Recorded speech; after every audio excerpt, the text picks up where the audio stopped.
Hey, welcome into the bonus segment of Sports Beat KC. I'm Rustin Dodd of the Kansas City Star, and hey, we're going to call Andy McCullough to see what he's been up to for the last couple months since he left and see what he's doing down here in Arizona. Hey, man, what's up? Hey, Andy, what's going on? Oh, man, not much. Hey, so this is the first time we've ever had a guest on the Sports Beat KC podcast over the phone. Is this like the Mark Maron thing where we're actually going to use this? Yeah. Great. I love it. Dude, so what have you been up to like the last month since you've left the Star? Well, I work at the Los Angeles Times now, which is a newspaper in Los Angeles, and I cover the Dodgers. So it's like the old job, only the team is slightly less accomplished and everyone's richer. Yeah. What was the first thing that Yasiel Puig? Am I saying his name right? Yes. What was the first thing that he said to you when you were on the beat? He said, "Hi, my name's Yasiel Puig." We shook hands, and then he walked away. He's nice. He seems nice. Yeah. I wrote a story about him buying a helicopter. Yeah. What was so he bought, but he never actually bought the helicopter, right? I mean, he was. It's unclear. So like Yoenis Cespedes was kind of doing that thing down in Port St. Lucie with the Mets, where he was taking a new car to camp every day, and my friend Tim Rohan, who works at a paper in New York, the New York Times, I guess. He had is that what it's called? Okay. What's that? Is it the New York Times? What? Yeah, it's a newspaper in here. I don't know. I was like, I don't know. I'm not good at telling stories, as the readers in Kansas City have been, unfortunately, well aware of for 2 years. Tim wrote this story about this guy named Alex Vega who, builds these custom cars for all these guys. And so this guy, Alex Vega, talked to TMZ and basically said he was like, yeah, he wanted to build him a helicopter so he could fly so he could make it to Dodger Stadium on time and avoid traffic and stuff like that. And so I was able to get a hold of Alex Vega and was talking to him, I guess, and he was like, yeah, Yasiel, he's, because we had been, taking lots of pictures on Instagram of him, getting helicopters. And so, I talked to this guy, Alex Vega, and he was just like, yeah, Yasiel's buying a helicopter, and he's gonna use it to fly to the stadium. And I was like, you get something like that, and you're like, all right, well, I guess I'll go talk to Puig and then go write this, goofy story. And, Dylan Hernandez, the former Dodgers beat writer, I was kind of talking to him, and he was like, you should make sure there's a landing pad at Dodger Stadium. And so at which point I talked to some people on the Dodgers, and they explained that there was an FAA regulation saying Puig cannot actually fly his theoretical helicopter into Dodger Stadium. And they had told him that he could not do that. So I called the FAA, which is something I did not do during my 2 years at the Kansas City Star. You learn something new every day. So, I read the story. So this is a thing people actually do in LA. Like Kobe Bryant has chartered helicopters to Lakers games before. Yeah, so the way the FAA regulation works is you can't fly over a open air stadium, so it's prohibited at the NFL, Major League Baseball, NASCAR, and then NCAA football. But you can fly to NBA arenas. It's really weird.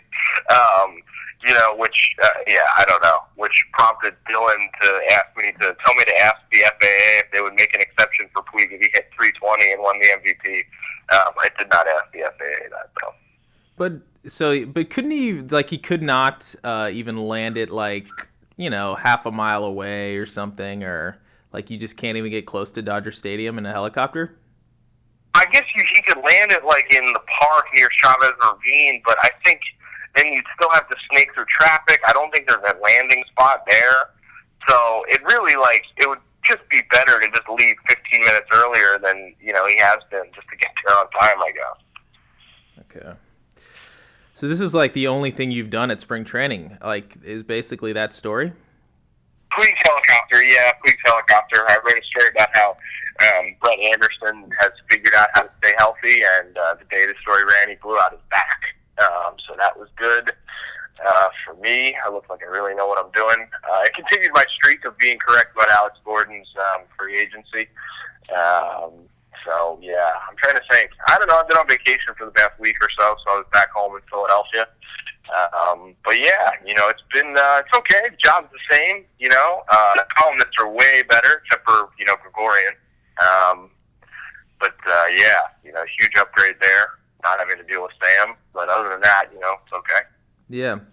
So what is the are the Dodgers going to go to the World Series this year or what? Because probably not. I mean, most teams don't. Probably not, like if I had to bet on it. But I do think they're a good team. I think they have, as good a chance as anyone. Like, I don't know, I've been talking to a lot of, as we do down here, you talk to a lot of scouts and people. And, I kind of feel like, the Cubs seem like with the way they assembled their roster, they seem like they're kind of on a different plane than most clubs. I really like the Astros. I think the Astros are going to be really good. And then after that, I'd probably put the Royals as like number 3 on my power rankings. But after that, I see the Dodgers as, there's not a ton of teams I'd really take over them. I like them a lot in terms of their depth. It's just kind of hard because you don't really know what the lineup's going to look like, what the bullpen, what the game order is going to look like, how the rotation is going to stack up. But, I think like at this stage, if they can kind of get everyone healthy and everyone clicking, they've got a lot of talent. So, I wouldn't say it would not be surprising if they made the World Series, but they probably won't just because most teams don't. Yeah. But you don't like the Giants. We were talking about this earlier offline. I like the Giants.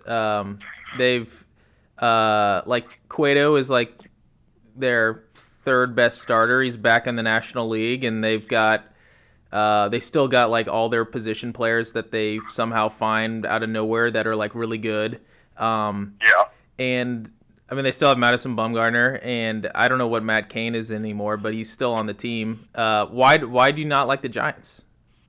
Well, I do like their core. I mean, that's obviously a core of tough-minded championship players and guys like Bumgarner, Posey, and they do sort of find these guys, the Joe Panics, the Matt Duffys of the world who, turn out to be a lot better than what their maybe prospect rankings or projections are.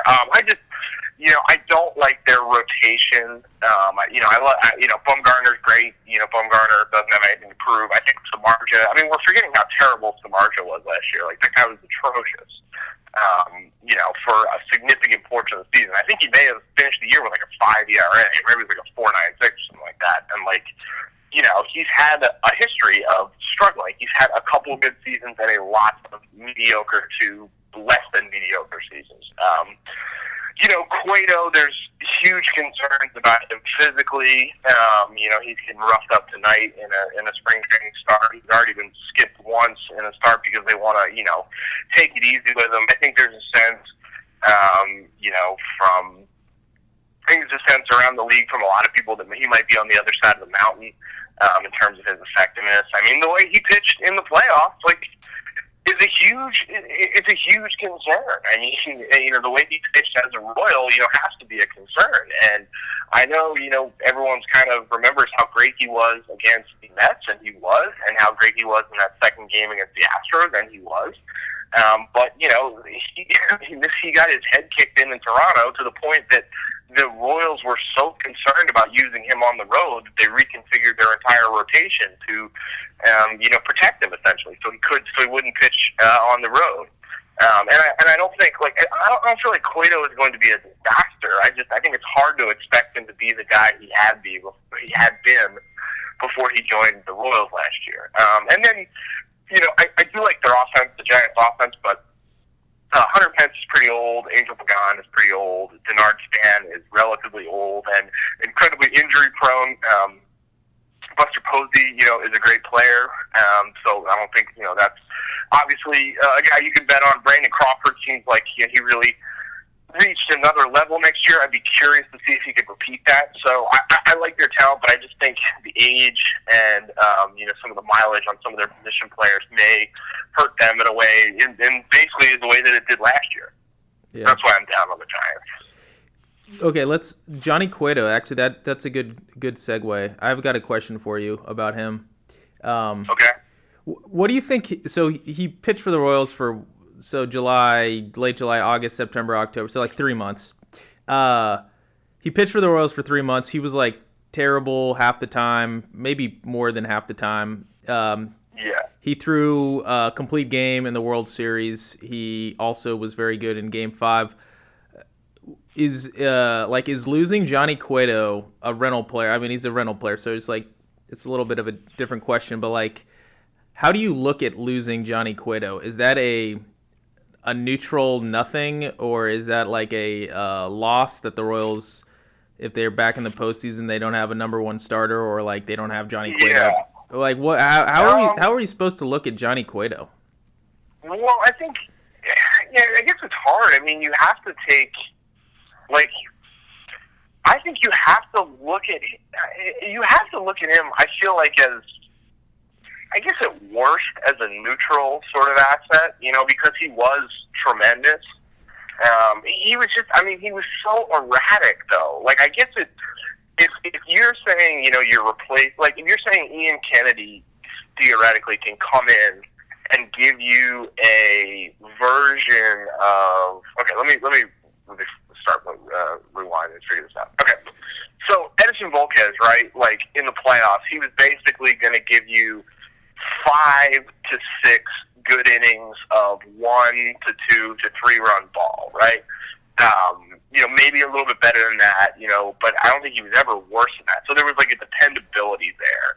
He did not nearly reach the height that Cueto did, like in Game 5 or in, I think it was Game 2 against the Mets. So you don't have that high end, but you also don't have the low end. You don't have that like disaster start like Cueto did against the Blue Jays, or frankly, he was getting roughed up pretty badly by the Astros in Game 2 before he kind of found a rhythm. I think he gave up like 4 runs in 5 innings, something like that. He stunk in that game too. So if the Royals can find someone to provide something relatively, something that can, be another version of Volquez and be just more of a consistent player with a less, sort of erratic ups and downs, I think it won't be that big of a loss. And I think it's hard to say like, well, they lost a guy who could pitch for them, who they lost a guy who could throw a gem, yes, but they also lost a guy who could like drop a turd in a way that was really, really problematic. So I do think, I don't know. It's kind of a hard question because it's hard to assess like what exactly value Cueto had for them last year. That's why I'm kind of stumbling over it. It's a really puzzling sort of thing to figure out what he really meant to that team. Yeah, well, it's sort of like the Cueto was like not good, yet the Royals, if they do basically what they did last year and are in position to go to the playoffs again, they might need somebody like Johnny Cueto. I don't know. It's sort of. I mean, they might. They didn't have anyone like that in 2014. And it didn't really hurt them. I know a lot of people say, "Well, they lost because they faced an ace." And it's like, yeah, no, they that's lost actually because they couldn't score against Madison Bumgarner, not because the pitching betrayed them. So I don't know. I think I've felt this way actually the past couple of years. I think the idea of having an ace in the playoffs is incredibly overrated because the playoffs are the time when you leverage your bullpen to the hilt and you maximize sort of the value those guys give you. And when you have a bullpen like the Royals, and I think they've gotten better at this over the years, and you can use Wade Davis for 6 outs, you can use Kelvin Herrera for an inning and 2/3, et cetera, et cetera. I think the importance of starting pitching becomes even less so in the playoffs. Okay. Is Wade Davis, is he the greatest reliever ever? Like, is he, like, the last 2 years? No.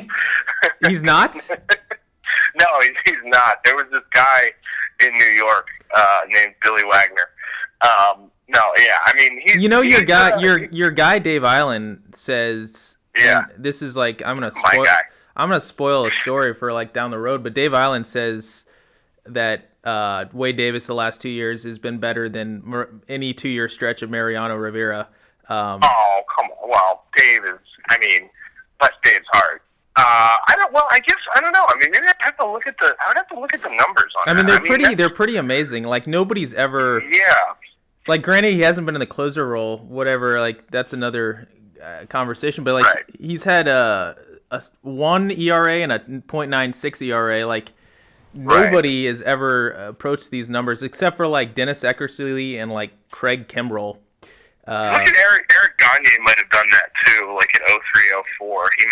Gagne may have something possibly comparable. So, I don't know that, he's not the greatest reliever ever, but I think he might have just had the greatest 2-year run by a reliever ever. I guess that's not particularly. Yeah, I guess because he did have like a .96 ERA. Last year. And so, like, did he give up a home run in either season? Well, you know, he didn't give up a home run in 2014, and his ERA was 1.00. And then last year he somehow gave up 3 homers, and his ERA was .96. Right. So yeah. I mean, he's a freak. He's a total freak. He's he's incredibly he's all he's everything you'd want in a baseball player. I think he studies opposing hitters' tendencies. He pays attention to that sort of stuff. He thinks.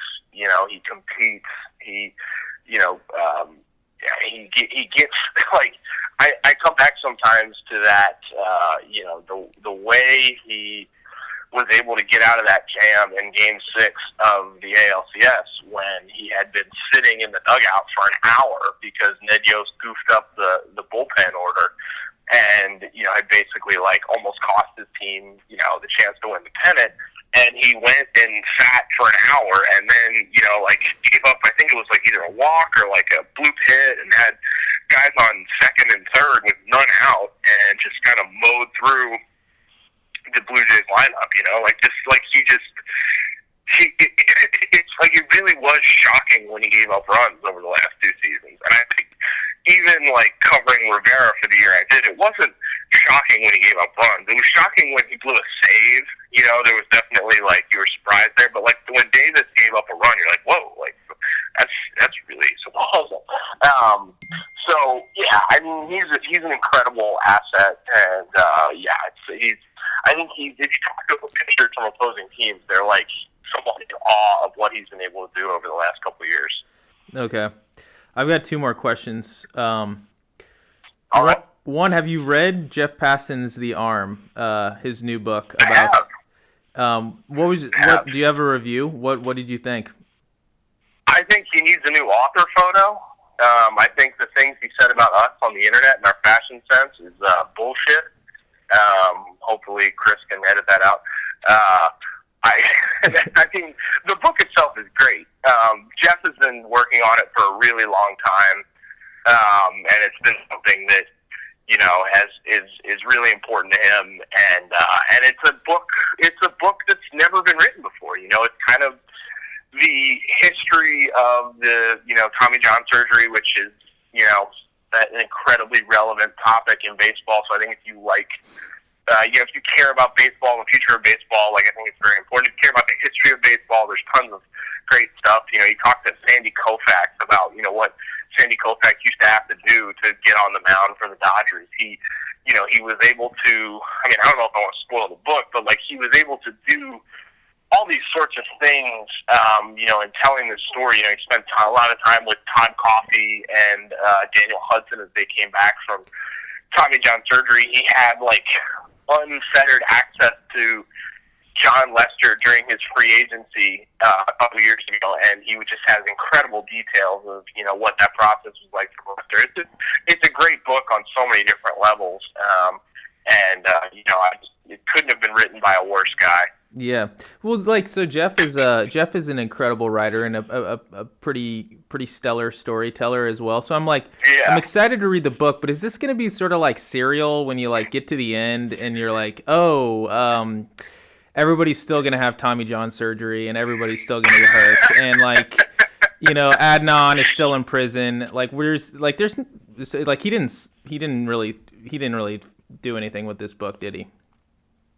Did you watch Making a Murderer? Yeah, I did. And did you know Ned Yost watched that? Did he really? What? Oh man, actually, well, what have you asked him like what he thinks about it? Well, I'm gonna see if he's finished it. Like about 2 weeks ago, he was on like the third or fourth episode. Okay. He he was just to the point where they found the tube of blood with the hole in it, and Yeah. the he was his quote was like, "Man, these guys are just a bunch of morons," and I think he was talking about basically the everybody in Wisconsin, and Yeah. third base I think. third base coach Mike Jershely. He also I don't think he's seen it. He told me he hadn't seen it, but he goes like in his Wisconsin accent. He's like, "This guy Avery's not doing us any favors." But, like that's like an. All right, so I just did like an East Coast Avery. accent. Yeah. Avery's not helping Wisconsin's reputation. Yeah. I mean, I'd like to see Rusty watch it. Well, I don't know. They found that too. Too bad that hole went out. Interesting. Okay. All right. Here's what we're gonna do. I wonder. Yeah. I mean, I'd be curious to see what Ned thought of it. I'm glad that he had the standard. I mean, it's hard to watch that show and feel good about anyone in Manitowoc, Wisconsin. I do think the filmmakers did I think the filmmakers kind of did their viewers a disservice by the amount of stuff they left out, and I'd be curious to see if Ned felt the same way. I know he liked Breaking Bad a lot. We had a lot of similar opinions about Breaking Bad, so that's always good. Yeah. What were we talking about? We were talking about Jeff Passan's book. Oh yeah. If you get to the end, yes, Adnan did it. Okay. Last question. So you've been on vacation for like the last 3 weeks. Really true. I've been on vacation since the parade. So like, what have you been listening to? Like, what's on your Spotify right now? Well, I mean, I've been listening to a lot of Joyce Manor, this band from California that does kind of like punk indie rock stuff. I saw them a few weeks ago down here in Phoenix, and I'd always really liked them, but I hadn't listened to a ton of their first two records, so I've been listening to those two a lot. I've been listening to this band called Pine Grove that I like a lot. I think they're on, I think it's either Top Shelf or Run for Cover, but one of those like standard sort of like indie/emo bands. I have been listening to, I listen to Turnover all the time. I saw Turnover recently, and they were great. Trying to think. Yeah, and I've been listening to the 1975 record a lot. I don't know if you're into that, but I find them a really interesting band in a lot of different ways. That album is like, I was listening to it today. It's like some of the songs are like really good and interesting, and some of them just feel like they're like kind of like a little on the nose, like to like the 80s influences and like what they're like what's going on there. Like, do you know what I'm talking about?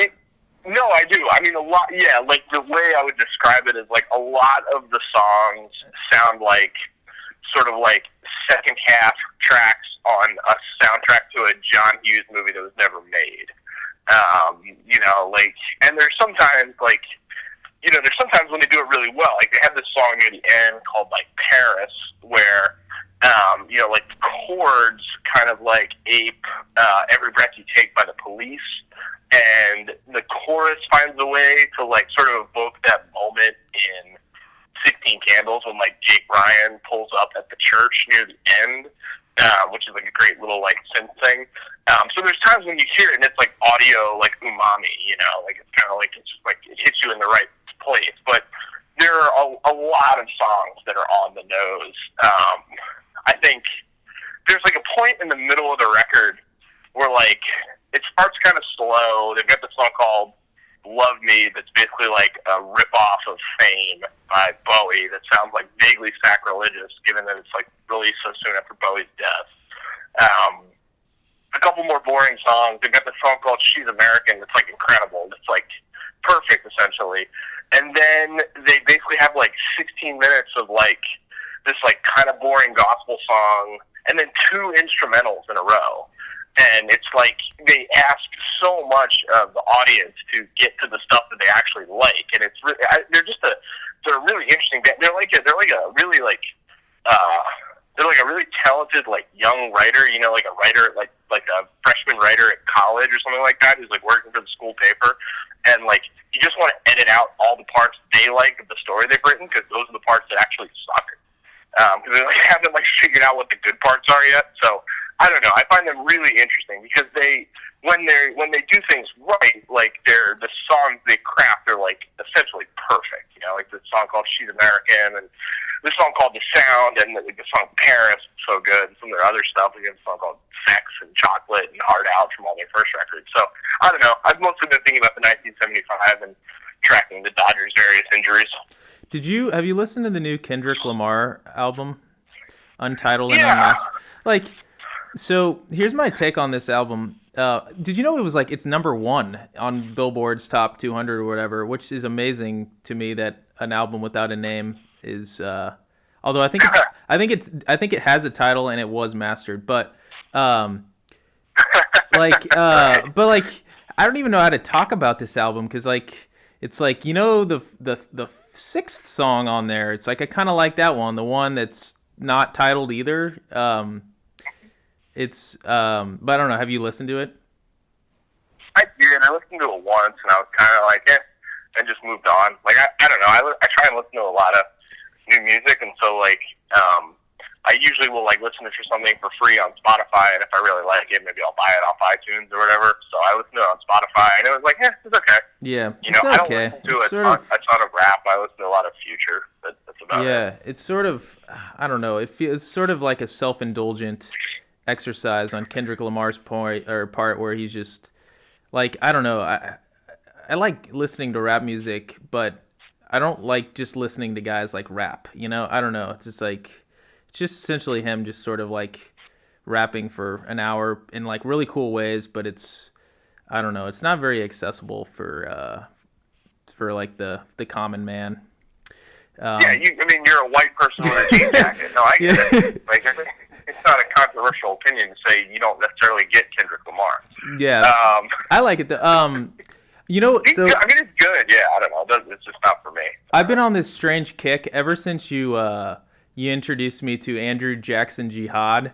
Oh yeah. I've been going down like a weird rabbit hole on Spotify, listening to all these like noise punk, not even like noise punk, but it's like folky punk bands that are like pretty okay, but like Ramshackle Glory and like a bunch of like the other iterations of that band. Right. And then so, yeah, I don't know, like it's been a weird thing where that's like all I've listened to since I've been in Arizona. Right. Yeah, it's all like HAJ is like they're like the mountain goats with dick jokes, I like to say. Yeah. And then like if Vampire Weekend was actually a good band, that's what they would sound like. But instead they just sound like garbage. So yeah, I don't know. Don't tell Pete I said that. You know, I know Pete loves Vampire Weekend. Yeah, well, it's sort of like if Vampire Weekend was covering like Neutral Milk Hotel songs or something like that. Right. Well, I don't even know. Right. That's a bad one too, but something like that. Okay, well, should we end this conversation? It's gone on for almost 30 minutes. That's great. I think we did a great job. Yeah, this was supposed to be a special bonus segment on the podcast we recorded earlier, but I think it's going to be its own one. I think that's great. Like, why not? So it'll break the download records, I'm sure. I think we can do that. Like, it'll like be right up there with Therese Paylor's Chiefs podcast about DeMarcus Ware and number 46 and number 92.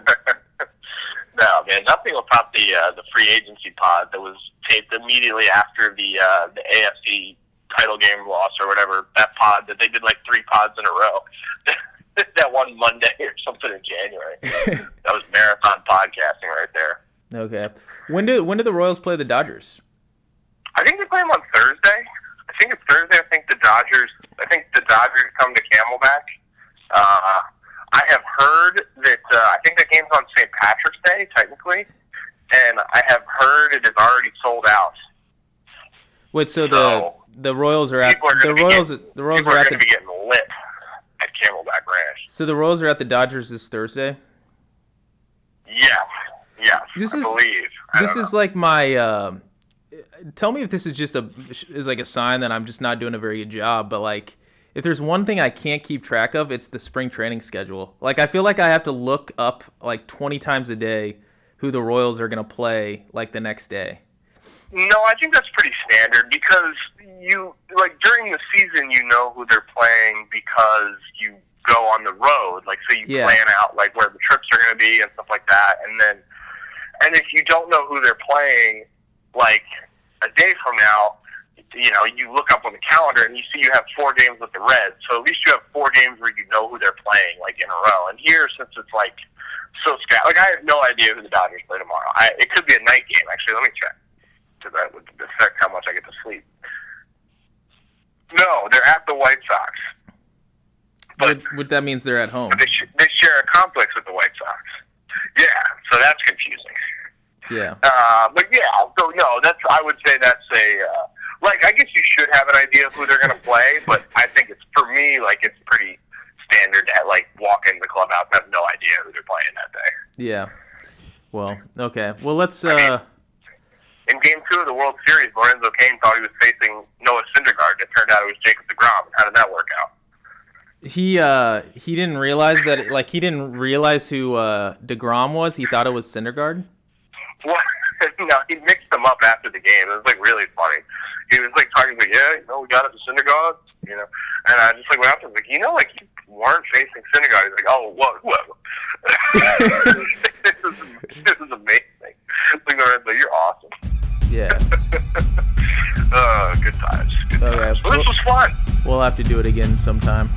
I'm sure Royals fans will keep hearing from me all the time. Yeah, for sure. So, okay. Andy, all right, buddy. I'll see you. See you, man.